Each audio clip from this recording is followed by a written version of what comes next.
secret. It's happening right before our eyes. The reality is, in many workplaces across Nigeria, safety takes a back seat, if it's considered at all. From construction site without helmet and the standard safety gear, to offices where faulty wiring hangs like a trap, and to hospitals stretched thin without enough protection for workers, hazards are hiding in plain sight. Today, April 28, the world marks the International Day for Safety and Health at Work. The theme? Revolutionizing health and safety, the role of AI and digitalization at work, which aims to highlight the transformative impact of emerging technologies on occupational safety and health, OSH. But here at home, how many employers are truly stepping up? And how many workers even know what protection they are entitled to? Think about it. Nigeria's workforce is its engine. If workers are unsafe, the engine stutters.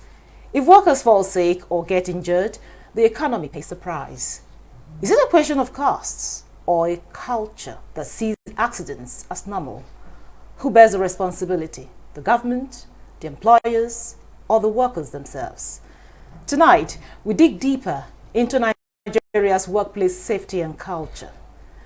The good, the bad, and the urgent changes needed to protect lives.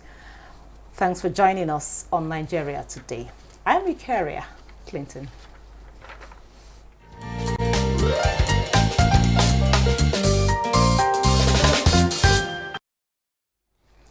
Now, joining me in the studio for the conversation is Engineer John Obajimi. He's the National President of the National Industrial Safety Council of Nigeria. Thanks for joining us on Nigeria Today. It's a pleasure, Hanko. Also with us is Bukola Fumilayo Arowo Shafe. She is the Principal Manager, Health, Safety and Environment Department of the Nigeria Social Insurance Trust Fund, NSITF, headquarters here in Abuja. It's good to have you on Nigeria Today. Thank you. The pleasure is mine. So I will start with the question asked earlier on. You know, is it a question of costs or culture that sees, accidents as normal in our places of work? I'll start with you, Bukola. Ladies first here. Thank you. The question, why accident seems normal in our society today, basically is because of lack of awareness. Most people are not informed. The truth is that the cost implication is high, and also the way this situation affects the culture, or is a cultural inbuilt lack of awareness has made it a form of culture for most Nigerian workers, because they're not even aware of their own right, basic rights in the workplace. The right to be safe, the right to work safe, the right to ensure that they return to their family in good health. So it's a lack of awareness that has really created this great confusion in knowing if it is a cost or a culture thing. Thank you. Okay, so Engineer Bachimi, I also want you to add your voice to that question. Is it a question of cost? Is it culture that makes us see accidents as normal? Well, it is a combination. Combination in the sense that, like she said, many people are struggling to put a plate of food on the table, and while doing that, they seem to lose their mind as regards the safety going back home. So just like I give you a typical example, you see a taxi driver driving on the road, is driving to beat every other car on the road, not minding his own safety, because the target is just to make that daily income. So it's the same that cuts across in so many other sectors. So everybody is struggling one way or another. So that answers the issue of the cost. So it is the money. And also, then, like he said, also, is a summary, the lack of understanding. Lack of understanding that one life is too important to waste. Lack of understanding in the sense that you leave your house to go and look for what to eat or what to bring home. You are expected to come back home safely, safe and sound. So any accident along the way will not only affect you, but it will affect your entire family. The same family you are struggling to feed, you will put them in trouble.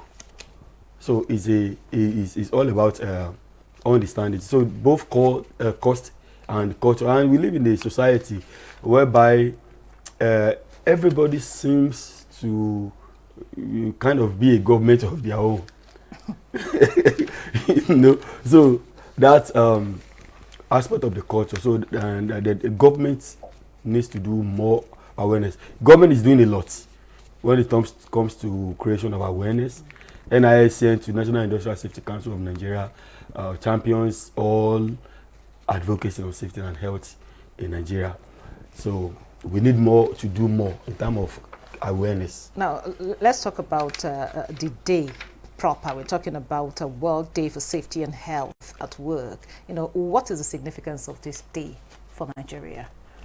Okay, the significance for celebrating the World Day for Safety and Health primarily is to foster safety culture in Nigeria and also to promote prevention of workplace accidents in workplaces.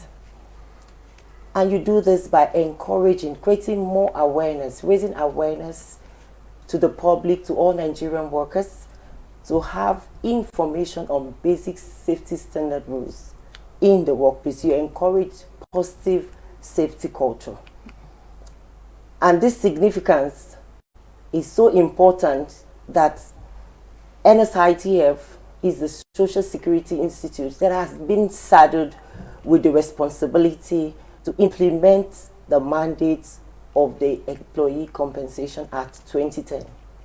And this act repeals the former the Workmen's Compensation Act of 2004, in which it ensures, NSITF ensures it makes provision for prevention in the workplaces. And in the event of an accident, it helps to rehabilitate such injured workers back to their work, which is called return to work. And in the case of disability, there's what we call compensation. NSITF pays compensation to this disabled worker to make up for the loss of not being able to work maximally. And in case of death, the spouses and the children of this particular late employee, they are covered with some compensation. Thank you. Okay, now back to you, Engineer Obajimi. We've seen cases where workers will fall sick, and when they want to excuse themselves, they say, there's nobody to take over your job. You don't have somebody to cover for you. In situations like that, what should this person do? Because the person is afraid to lose her job, so they remain there, even though they know they are really not healthy. If the person is afraid to lose their job, I think the person should be more afraid to lose his life or to lose her life. So that should be the most important thing, because it is somebody who is alive that works and earn a living. The truth of the matter is that if you drop dead right now, or you are incapacitated right now, the next second somebody else fills the space. No vacuum. So when you understand that concept that your life is far more important than the work, then you will understand that you should, like she mentioned, it is your right to be protected. And I go back to today being the World Day for Safety, which was established by International Labour Organization, ILO, the Agency of the United Nations that that is in charge of workers, everything about workers, policy, regulation, safety, and compensation, and all remuneration, and all of that. From 1999, 1990, when the ILO has started operation regulating the workers, one of the first things they did is to put that protection of life as very important. So then in 2020, ILO now makes health and safety at work as a fundamental principle. So it becomes a fundamental right. So it is your right to demand that I want to stay alive by telling the boss politely, if there is a need to show evidence that I need to save my life first. So nobody, people may not give you a right, but you have the right to demand your rights and stay by it. Thank you. All right.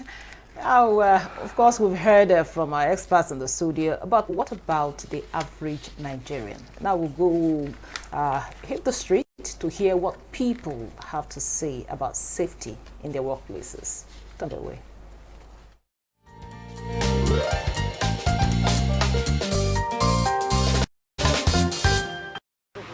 In anything you do in life, your safety comes first.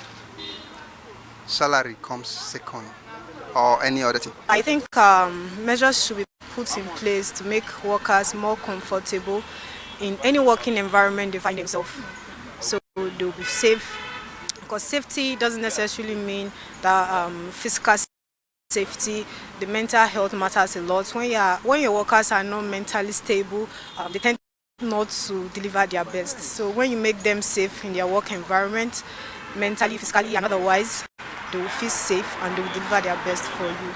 What I think should change in my workplace is my attitude to work. I'm sorry, I have to say it.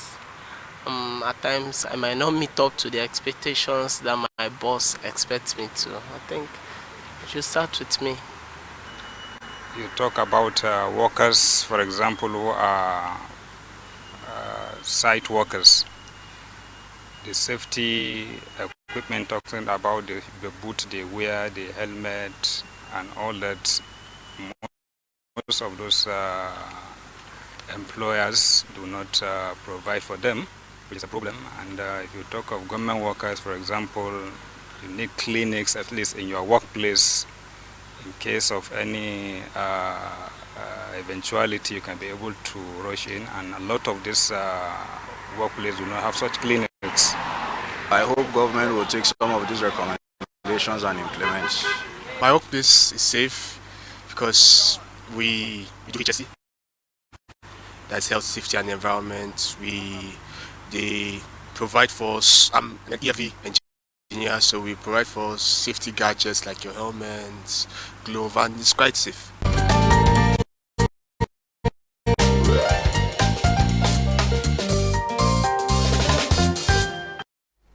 Welcome back. We've heard from Nigerians. We've had them express their concerns. But the question is, how can we turn these concerns into action? And of course, this is still Nigeria Today, and we're talking about safety and health at workplace. And of course, I have two experts here in the studio, a gentleman and a lady. Now, because I had a reaction of people there. Now, I just wanted to, react. One of them said, okay, it's safety first before the salary. But we see salary coming first before even safety. Yes, thank you. The person that actually said safety first before salary is true. But unfortunately, due to the economic hardship, and the demands of trying to meet up with the financial cost for maintenance has made it in such a way that a lot of people just rush trying to get the money, trying to meet up with targets, to get paid, without really considering their action or their own safety. Just as I said earlier on, the key thing is lack of awareness. There's this lack of awareness, inadequate supervision in the workplace, and also there's no enforcement of some sort of sanctions when some of the safety rules are being ignored. And that has really made people just to, you know, be complacent about their job and trying to meet up with targets and get more money so that they can sustain their family and meet up with the economic responsibilities that has been placed on them. Okay, Engineer, thank you. Engineer Obajimi, you, of course, you definitely heard what people have to say there. But again, just like Bukola had mentioned here, you know, you have to talk about your safety first, your health first, before you talk about the money. But we know now in most of the cases it's not really like that. Now, what are some of the, you know, common risks that Nigerian workers face today across all sectors, and how can we address them? Okay, common risks. Okay, let me start with the last one, with the those that we may not take as serious, but they are very serious. Pranks. Those people do skit makers. They go to places, prank people in such a way that you see people scampering for their lives. Then later they will say, "Oh, it's just a prank." When somebody has already fell, has already fallen down, you know, hit his head on something. These are risky. And sometimes they even go to the markets and do some of this. We have to say no. It is time for us to rise up and say no to unsafe acts of these skit makers that are creating unsafe conditions for the people. It is a great risk, and it's a new dimension that we need to address. Now, another one that the NICN is trying to champion now is we are trying to champion the religious safety. Because now we've discovered that in most worship centers, there is total disregard for health and safety. Go to churches, go to mosques, you will really see fire extinguishers there in case of fire. And even if there is no, maybe they bought it 10 years ago, 5 years ago, it has never been serviced. Nobody is trained to handle them. Recently, you have been seeing recurrent cases of people fall and die on the altar. People will just slump and just die.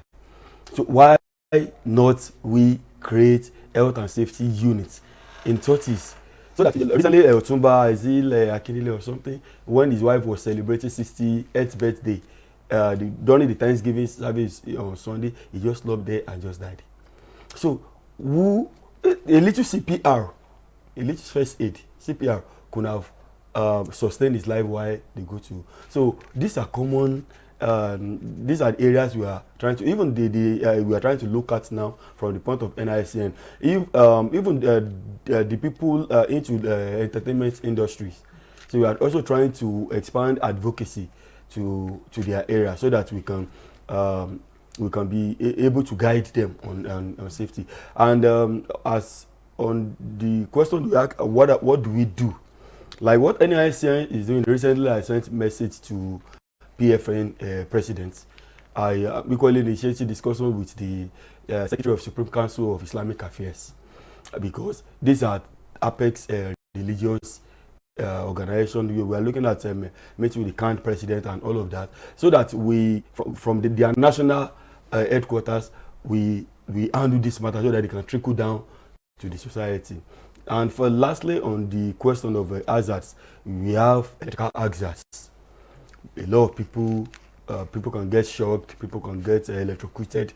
That's electrical hazard. But I know that NEMSA, Nigeria Electricity Management Service Agency, is doing a lot in creating awareness, enforcing safety standard, and doing public awareness to enforce that. Since they have been doing that, you see some kind of consistent reduction.